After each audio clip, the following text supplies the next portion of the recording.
Bom, são duas cadeiras completamente diferentes, não é? A língua portuguesa 1 e 2, que eu tenho as duas, tem a ver, como o próprio nome indica, com o estudo da língua.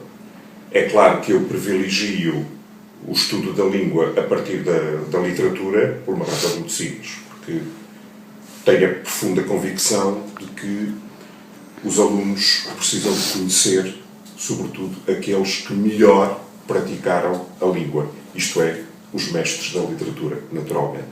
E é a partir deles que nós percebemos como é que a língua é usada, digamos assim, em estádios superiores. É claro que damos todos os possíveis discursos da língua.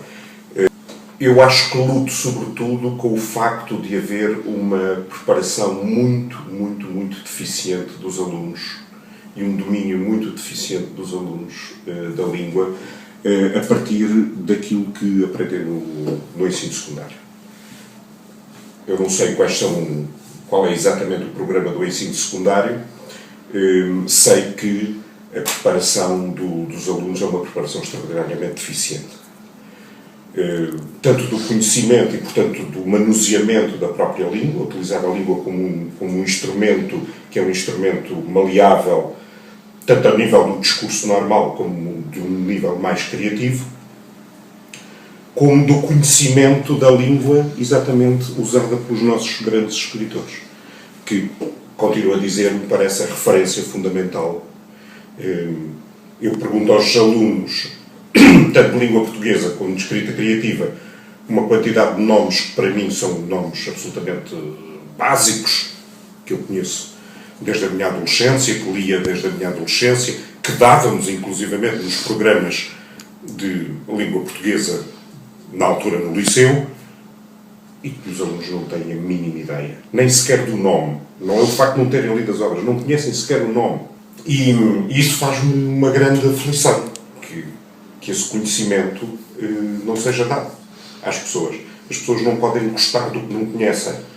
E acho que a formação básica é uma formação fundamental para se gostar da literatura, mas, sobretudo, para se gostar da língua portuguesa, e eu partilho da ideia de pessoa que a nossa pátria é mesmo a língua portuguesa. Isto é, todos nós podemos ter convicções políticas diferentes, podemos ter convicções religiosas diferentes, podemos ter ideologias diferentes, podemos pensar o mundo das mais diversas formas. Aquilo que nos une enquanto identidade portuguesa é a língua. Isso é comum. E é uma pena que a língua venha a ser tão degradada exatamente pela falta de conhecimentos que é proporcionado aos estudantes. Isso é o que eu procuro fazer na língua portuguesa 1 e 2. A escrita criativa é outra coisa completamente diferente. A escrita criativa parte do princípio que os alunos gostam da língua, têm um determinado conhecimento da língua e um determinado apetite para escrever. Escrever aqui não tem que ser necessariamente a escrita literária. Desejavelmente sim, mas não tem que ser a escrita literária. Tem que ser um gosto pelo aprofundamento, como o próprio nome indica, da cadeira, da escrita criativa. A escrita criativa aos mais diversos níveis, aliás. Quer dizer, num curso, por exemplo, de comunicação social, em que se espera que os alunos um dia vão escrever artigos jornalísticos, é evidente que podem escrever os artigos jornalísticos da forma mais banal, comezinha e vulgar do mundo.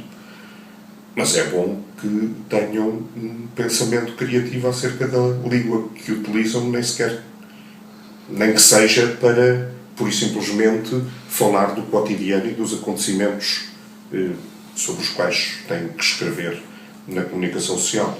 Portanto, a escrita criativa já tem muito mais a ver exatamente com uma utilização da língua ao nível prático e não teórico.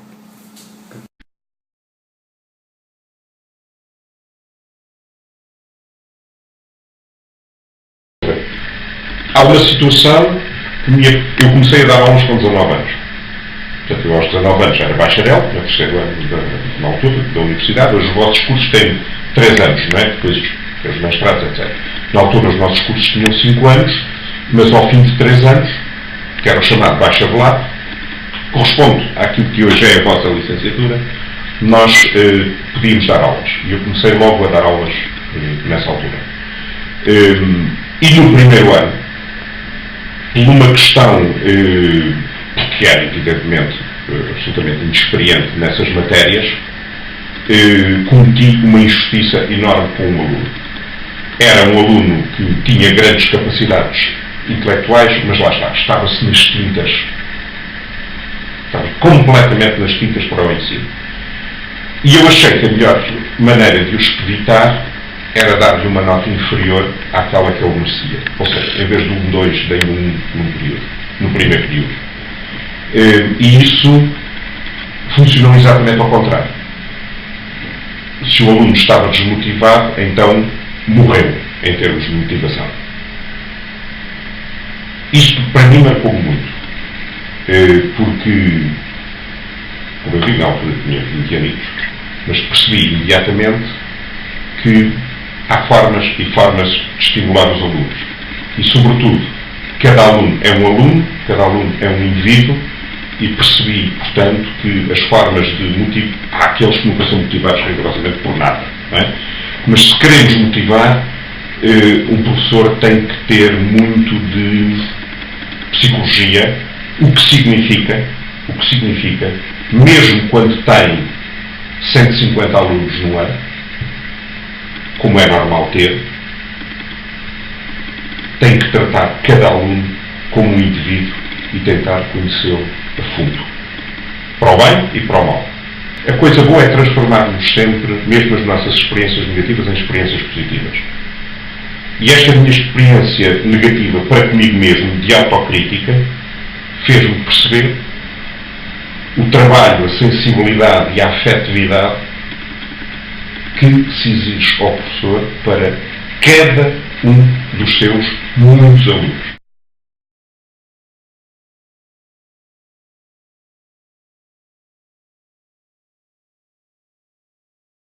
O ensino antes do 25 de Abril é, como o próprio regime, um ensino muito autoritário. Autoritário na forma como as aulas eram dadas, isto é, no sentido de um diálogo praticamente inexistente entre professor e aluno. Não é? O professor debitava a matéria, falava sobre a matéria, os alunos tomavam apontamentos, estudavam ou não estudavam, isso é comum ao período antes do 25 de Abril e ao período pós-25 de Abril, e, portanto, o ensino basicamente resumia-se a isto. Havia alguns professores mais inteligentes, mais imaginativos, enfim, inclusivamente muitos professores, evidentemente, que ideologicamente não estavam com o regime e tinham o cuidado de tornar as aulas mais interessantes. Mas fundamentalmente era isso, era um regime muito pouco criativo do ponto de vista intelectual, muito de discurso autoritário do professor, em que os alunos se limitavam a colher as informações e em que não havia, digamos assim, um diálogo crítico entre uns e outros. E depois era muito simples. Quem estudava aquilo a que nós, no calão, costumamos chamar marrar, não é? A matéria passava, porque por simplesmente, na esmagadora maioria dos casos, empinava a matéria e debitava a matéria nos pontos ou nos exames. Claro que marrar significa que a matéria empinou-se toda e dessa matéria empinada, 3 dias depois do exame, a esmagadora maioria da matéria está esquecida, porque não foi digerida intelectualmente, não foi avaliada criticamente. E, basicamente, este era o tipo de ensino. Nas universidades nós estudávamos por sebentas, pré-fabricadas pelos professores. Tínhamos, fundamentalmente, que conhecer as sebentas de cor e salteado, mas digamos que ou nós já tínhamos um apetite. Estou a falar no caso, evidentemente, de um estudante de letras, ou já tínhamos um apetite de base para a literatura e para o estudo da literatura, ou se não tínhamos, também não era através do ensino universitário que o ganhávamos. O que é que eu vos posso dizer mais? Vocês não conseguem imaginar, e ainda bem, ou só conseguem imaginar o que era, por exemplo, chegar à Faculdade de Letras, ali, de cidade universitária, e ter a Faculdade de Letras rodeada por carrinhas da Polícia de Choque, os protestos de estudantes serem imediatamente abafados por cargas policiais. Eu tenho aqui a marca de uma cabeça partida numa cena dessas. Estarmos, por exemplo, ali na cantina universitária, à hora do almoço, a ver uns estudantes que saltavam para cima da mesa para contestar factos que para nós eram factos determinantes, como, por exemplo, termos 17, 18 anos e sabermos que dentro de poucos anos iríamos para uma guerra colonial em territórios africanos que não conhecíamos, com que não tínhamos nada a ver, e, inclusivamente, naqueles politicamente mais informados, combater contra aqueles com os quais nós concordávamos, porque éramos a favor, evidentemente, da descolonização. Portanto, podem imaginar que era um cotidiano extremamente sufocante. E devo dizer, no meu caso pessoal, que as melhores formas que tínhamos por superar esse cotidiano sufocante eram ou a nossa afetividade, portanto os amigos, não é? Ou os amores, ou exatamente a arte, a literatura, o cinema, as discussões sobre, lembro-me perfeitamente, íamos às sessões da meia-noite de cinema e depois as longas discussões que tínhamos sobre os filmes, mas também a consciência, por exemplo, que muitos filmes, que eram filmes normais por toda a Europa democrática, em Londres ou em Paris, nem sequer podiam vir para Portugal, ou quando vinham a Portugal eram passados no cinema com cortes profundos, porque a censura não deixava passar determinadas imagens. A mesma coisa se passava a nível da literatura. Portanto, só a vossa melhor imaginação é que pode ter uma ideia do que eram aqueles anos verdadeiramente sufocantes. Por isso eu continuo a dizer que o 25 de Abril foi para mim o dia mais feliz da minha vida. O ensino a seguir ao 25 de Abril colocou outros problemas, que foi a vontade de querer mudar tudo muito rapidamente e muito radicalmente, porque até ao 25 de Abril nós sabíamos o que é que não queríamos. E toda a gente não queria a mesma coisa. O grande problema é que quando se dá o 25 de Abril, toda a gente quer coisas diferentes. O que é normal, é democracia, mas na altura as coisas foram muito radicalizadas. E, como é, sabemos todos, muito natural após todas as revoluções, foram anos um bocado caóticos. Caóticos a nível do ensino, das matérias ensinadas, do próprio funcionamento normal da universidade, que não era um funcionamento normal, claro. Nós tínhamos mais tempo em reuniões gerais de alunos e reuniões de universidades, as célebres RGAs, do que propriamente de aulas, não é?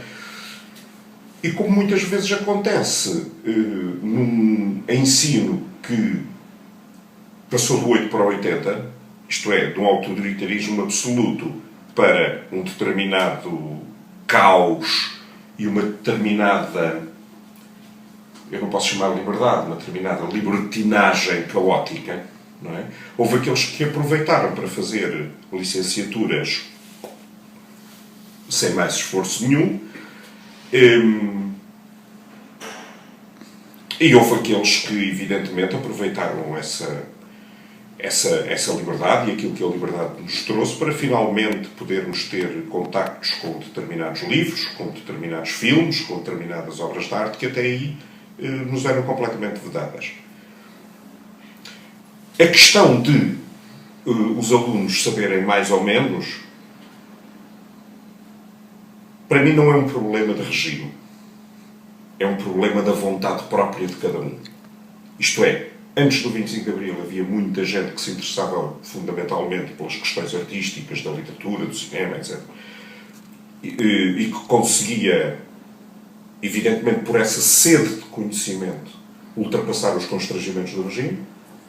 E depois do 25 de Abril, as pessoas que continuavam desinteressadas pelas coisas da literatura e da arte continuaram desinteressadas, e as pessoas que se interessavam, essas tiveram a oportunidade de ter mais fontes de conhecimento. Agora, a pergunta era qual é a diferença em relação a hoje, a vossa universidade? Não, a universidade no geral, não é a universidade. Não, a universidade no geral, o que é que eu acho? Acho que existe quase uma contradição de termos entre aquilo que falávamos há bocado, que é uma formação a nível do ensino secundário extremamente fraca, para não dizer mesmo indigente, em contraste, em violento contraste, com as grandes possibilidades de informação que vocês hoje têm. Eu dou-vos um simples exemplo. Para fazer uma tese, no meu tempo, nós tínhamos uma máquina de escrever. Eu ainda ontem estava a orientar teses, por exemplo, de dissertações de mestrado, e estava a discutir com o candidato se determinado parágrafos que o candidato tinha escrito ficava melhor num capítulo ou noutro. Isso hoje não é um problema. É só decidir em que capítulo é, a gente faz cut, paste e tira de um sítio para o outro no computador. Não é? Quem está a escrever com uma máquina de escrever e tem que escrever o texto todo corrido, não pode fazer esse tipo de coisas. Nós estamos a escrever, por exemplo, um texto e eu estou a escrever à máquina e engano-me na última linha daquela página e por isso simplesmente aquele trabalho é todo deitado fora porque tenho que escrever uma página nova. Outra coisa é a possibilidade de, por isso simplesmente, vocês fazerem uma emenda imediata. Não é? Uma coisa é escrever a lápis ou a esferográfica, outra coisa é poder ter todas as possibilidades de emenda num computador. Vocês têm um acesso incomensurável à informação hoje planeta, alguma fidedigna, outra muito problemática. Não é? Lembro-me dos alunos, por exemplo, no ano passado, quando eu dei o teste com aquele poema do Álvaro de Campos, do aniversário. Não foi na vossa turma? Sim. Muitos foram copiar na internet o que é que na internet se dizia sobre o poema e a maior parte eram sites brasileiros que diziam alaravices de todo o tamanho que os alunos depois foram escrever. Isto é, o facto de não pensarem pela cabeça deles, mas irem à procura de outros pensamentos, da cópia de outros pensamentos. Bom, isso na internet hoje, o perigo há que selecionar aquilo que é informação fidedigna daquilo que é informação superficial ou mesmo errada. Mas, realmente, o acesso às fontes de informação é uma coisa inimaginável. Eu, por exemplo, quando tinha a vossa idade e estava na vossa situação universitária, eu queria um livro, tinha que ir encomendar à livraria, por exemplo, um livro estrangeiro, e demorava-me 3 meses a chegar a casa. No mínimo. Não é? Hoje a gente vai aos sites da internet e tem um livro na própria semana. Muitas vezes, inclusivamente, tem o próprio livro que consegue pescar sob formas mais legais ou mais ilegais diretamente da internet. Eu estou a ver com a vossa idade, eu tinha que estar à espera que os cinemas apresentassem ou não apresentassem determinado filme. A maior parte dos filhos dos meus amigos da vossa idade chegam à internet e roubam o filme quase mal ele acabou de sair em Hollywood.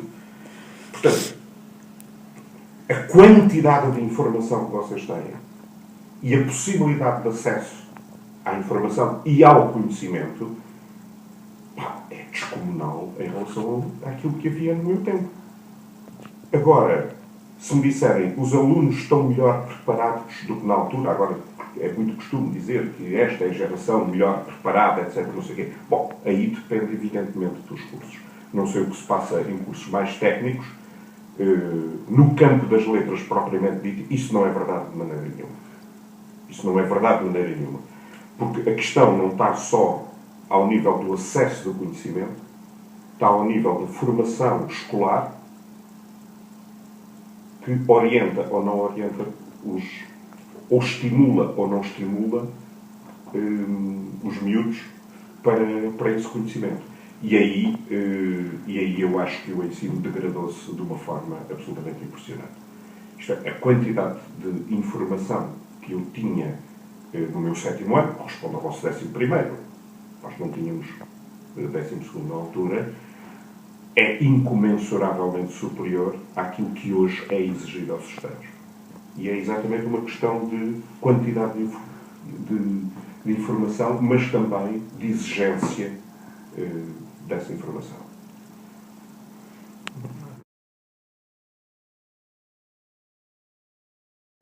Eu continuo a gostar muito dos clássicos. Isto é, os meus escritores da eleição continuam a ser, fundamentalmente, vamos ver, por partes, na poesia, Sá de Miranda, Camões, Cesário Verde, Camilo Peçanha, Fernando Pessoa. Os clássicos, normalmente, são ou serão ou deviam ser dados nas escolas. Do modernismo para cá, os meus escritores preferidos, bom, a verdade é que Portugal, felizmente, ao contrário da prosa, tem uma quantidade de poetas absolutamente notáveis, mesmo a nível universal. Quem é que eu gosto? Carlos de Oliveira, Eugênio de Andrade, Sofia de Melo Braina, Rui Melo, evidentemente o meu escritor favorito do século XX, que é Jorge de Sena, e mais contemporaneamente, porque escritor felizmente ainda vivo, aliás, acabou agora de lançar um novo livro, Herberto Helder, que eu acho que é o grande poeta português vivo destes tempos. É possível que me esteja a esquecer de algumas, não consigo... É uma pergunta muito complicada. Isto a nível da poesia. A nível da prosa, bom, em primeiríssimo lugar, Padre António Vieira, Almeida Garrett, Essa de Queiroz, Camilo Castelo Branco, Raul Brandão,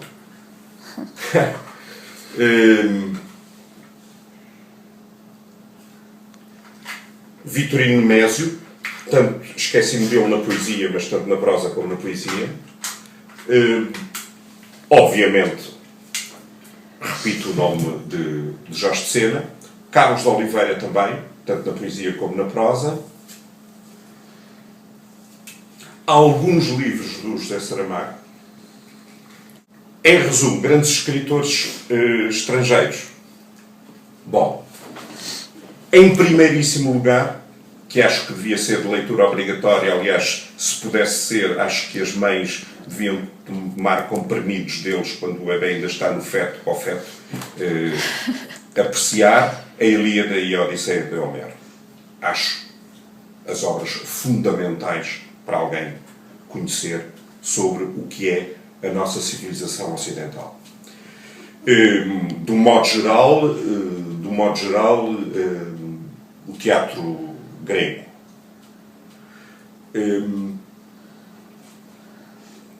Acho fundamental para a compreensão do nosso pensamento ocidental, não se pode deixar de passar pela Grécia. Na poesia, no teatro, obviamente na filosofia. Isso acho determinante. Depois, os meus nomes fundamentais, Dante, Petrarca, Camões já está na parte portuguesa. São tantos. Como é que eu consigo... Estou a ver... Há tantos nomes depois, por exemplo, sobretudo no romance anglo-americano. Portanto, os ingleses e os americanos têm nomes que eu teria que estar aqui um dia inteiro a falar deles, porque são nomes fundamentais do romance universal. A mesma coisa em relação à poesia, os românticos. Coleridge, Keats, Byron, enfim, que é que eu acho? Evidentemente, os alemães do Sturm und Drang e do pré-romantismo, Schiller, sobretudo, o maior de todos, Goethe, que também é daqueles que eu acho que as senhoras deviam tomar quando estão grávidas, pílulas, para as crianças começarem logo a absorver. Goethe, sem dúvida nenhuma, Hölderlin. No século XX, obviamente, este senhor, James Joyce, e acho extraordinário como um romance escrito no princípio do século XX, e há tanta gente que tem a mania de escrever romances como se o Joyce já não tivesse escrito aquele e já não tivesse